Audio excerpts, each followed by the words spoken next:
Horus vous présente ses salutations. D'un coup soudainement, alors que l'Égypte traverse l'une des crises économiques les plus graves de son histoire.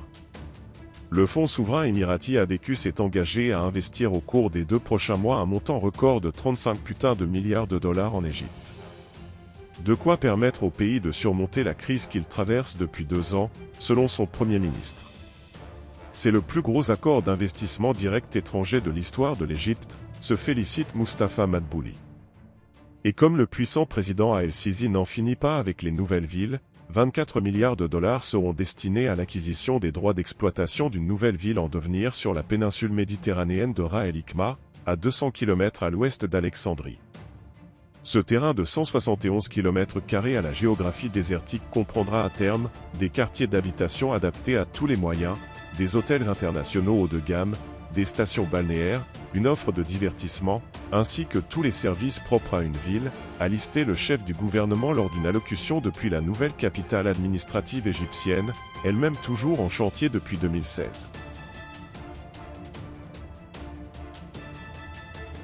Il ne s'agit pas d'une vente des actifs de l'Égypte mais d'un partenariat, a assuré le Premier ministre, devançant les critiques. Le Caire percevra 35% des revenus d'exploitation du projet, dont la durée n'a pas été dévoilée. Des entreprises égyptiennes seront par ailleurs associées à sa mise en œuvre, a assuré le chef du gouvernement, face au magnat de l'industrie immobilière égyptienne. L'ampleur de l'investissement est bien plus importante que ce qui était attendu et son timing est beaucoup plus rapide, a réagi Goldman Sachs dans une note. L'ampleur de ces récents investissements étrangers en Égypte est beaucoup plus grande que ce que l'on l'a imaginé. Pour résumer, on peut évaluer la valeur des investissements émiratis en Égypte à 150 milliards de dollars, ajouter à cela 10 milliards de dollars par l'Union européenne, et encore 10 autres milliards de dollars par l'Arabie saoudite, tout cela en quelques mois seulement. Pourtant l'opinion internationale a souvent critiqué l'Égypte pour des questions de droits de l'homme.